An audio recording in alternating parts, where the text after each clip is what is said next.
Hi, my name is Keith Cooper, and in this short video I'm going to have a look at printing on poster board on the Epson ET8550. Now the 8550 is an interesting printer in that there's a hybrid ink set that contains both pigment black and dye-based black, which has some interesting results when printing pictures as to what you can get out of it. But it also has a direct feed at the back for a straight through path, and I'm going to be using some Epson Enhanced Matte poster board. Now this is actually double-sided, and here's a sheet of the stuff. As you can see, it is board. There is no way it's going to go in through the top loading slot. It needs a straight through print path. Now with other Epson printers I've looked at recently, there's been a front loading system where you put the card in, push it through, put it up to an alignment mark, and it takes it through, it prints it. That's not so with the 8550. This part here that I've removed, this unclips from the back, this is the duplex unit. So this is the bit that takes ordinary copier paper, if you're doing document printing, double-sided, that reverses it. It also takes the paper out, turns it round and rotates it back to go in through the printer. So this fits in the back here. And there are two spring clips on either side. You should, I know, have to lift this up, the rear feed, to be able to get it, because when this is closed, there's a cover drops down over it, so you can't see this. But I've taken this out, so I've got access, but there's one more thing you need to do. And that is this little grey bit of plastic here, which just unclips. We don't need this currently, so I'll put that aside. And this grey clip just clips in there. Now there are some instructions written on the back here that you can follow as well, and to give you a guide to doing it. And that's a paper guide. So there are two blue slide rails that slide backwards and forwards, and they set the width of the paper. Now this is an A3 Plus or 13-inch printer, so this piece of board is 13-inch by 19-inch.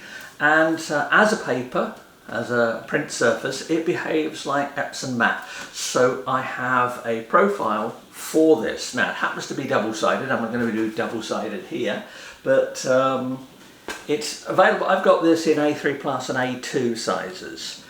You will have to hunt about a bit for it. It's not necessarily widely stocked, but this is an Epson product. So, well, at least here in the UK, it's an Epson product. I don't know about other areas. You'll need to have a hunt and find out for it. But what I need to do is send a print to this, and it hopefully will give me instructions to load the card, or we shall see what happens. Now I'm printing this image from Photoshop. I would normally use Epson Print Layout, and here are the settings I normally consider using. However, there appears to be a bug relating to the 8550 in some aspects of 8550 printing from Epson Print Layout. It works in many instances, but with this one, when I try it, it tells me it can't load the printer driver settings. This could be a Mac bug, it could be anything, so I'll just go back over to Print from Photoshop. Now I've set a preset here, and I'm using A3 Plus rear feed slot. I've set velvet fine art paper. And the reason it's velvet fine art paper rather than Epson Matte is because I've made profiles for both media settings and decided that the velvet fine art paper or VFA setting is actually better, gives me better looking results than the using the matte setting. This varies a lot by paper type, and is why it's very important to get the right profiles for when you're printing with the 8550. It makes a difference between rubbish prints and great prints very easily. I've not come across a printer before, and it's probably because of the hybrid ink set, where getting everything right in terms of your print settings and your paper choices is so important. But anyway, those are the settings. I've scaled the image and I'm printing, as I say, directly here. You'll notice at the bottom of the image a hefty margin. You always get that with rear feeds on board. You'll never get borderless on this. If you want borderless printing, you can do it on ordinary paper via the top, and it prints fine at A3+, but certainly not with this one. But anyway, I've made all my selections here, selected the right profile. You'll see it's a ridiculously high resolution of 895 pixels per inch. That's because this is meant as a much bigger print, but I happen to know that scaling it like this causes no problem whatsoever other than it's a big file. So we'll just hit print and wait and see what happens. So I've started off the print, and I'm going to see what happens here, and it should give me advice on how to feed the paper. Preparing to print from the rear paper feed slot. Do not load paper. So I was right in not doing this. Remove the rear cover, install the rear feed unit. There's a small video on here, an animation that you can do here. So I just look at that, and that just tells me to look at that.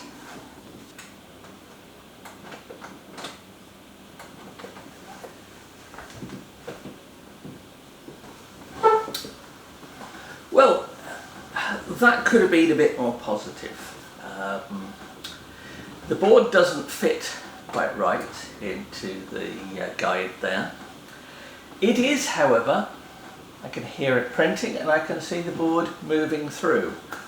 We will see in a while just what results are going to look like.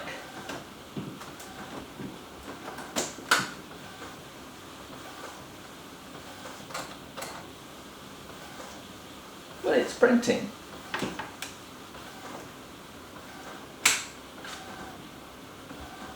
As it goes without saying that if you are going to print like this, you're not going to do it with the printer in what would be its normal orientation, facing here with the back over this side. It's going to go through this way. So if you're going to think of printing thick paper on this, my first thoughts are if you're going to do it very often, you're probably going to really be thinking of a different printer to this, because you have to make this print, have to remove the duplex unit, and in removing the duplex unit, that means that I can't use the normal paper feed.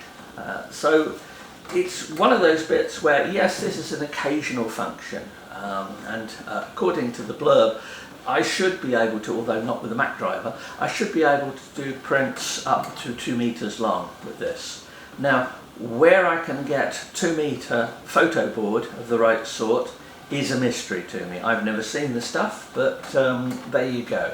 So this is really just a proof of concept.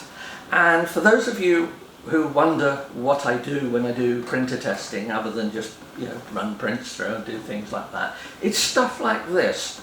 Push the envelope, just to see whether it really will work with a particular media. So hence I put canvas in and all kinds of other stuff through printers. It helps that this is Epson's printer, so I'm a little less concerned about it not working, but we shall see. It seems to be feeding through okay. It's coming out at the front, although the leading edge looks fine. So in printing this bit of board, 2 issues really. One is that the board is fractionally too thick for the guides at the back, which is going to make slight issues in feeding. Well, that's fair enough. I believe the thickness is supported, so it's a matter of those little guides at the back there. And the second aspect is, what am I going to do with this? Well, I'll put it back in, because I'm not going to be printing very often like this. I have made some panoramic prints where there's some, in some other videos I've shown, cutting a strip of paper off a roll, flattening it as much as you can, feeding it in this way. It works fine. What I would say, if you are thinking of using this rear feed for printing long prints, I'd want a good reason to use it, such as board like this, that, you know, sort of stiff board. Well, there goes the end of the card there. You can see it gradually feeding through, and it's coming out this end as well. So it looks to be a tolerable print, although I have noticed a white mark on part of the sky, the picture, because one of the things I forgot to do when I pulled the sheet out of this box was give it a good dust. Some papers are prone to slight flaking around the edges where they're cut. These flakes can get onto the surface of the paper, and then when they go through the printer, the flake comes off. It's the flake that's been printed on, so minus the flake we get a tiny little white patch. So in this instance it looks like not only do I have a very slight mark where I pushed the paper a bit hard into the printer, I have a tiny fleck of white on the sky. Now that can actually be relatively easily retouched if it's that important.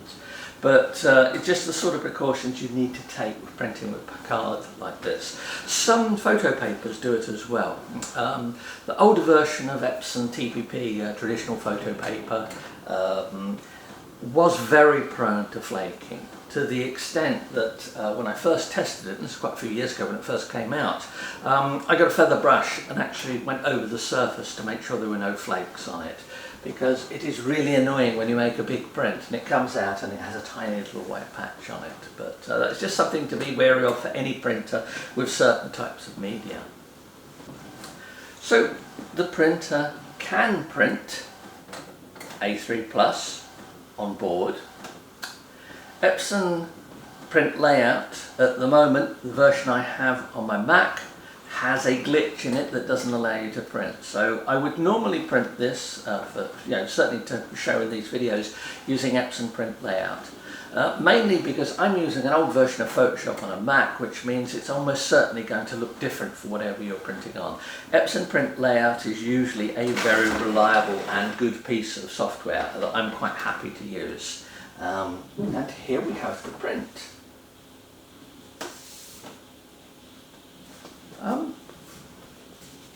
That actually looks rather good. I'm going to say it looks better than I expected it would. Don't know what I was expecting to go wrong, but there you go. One board print. I could put this back through, print on the other side. Personally, I think with this print that is chancing your arm a bit. Even leaving this to dry for quite a while, I suspect it could be sometime, and it would easily mark. But there we have one board print for that. So there you go. Hopefully these short usage reviews are useful for people.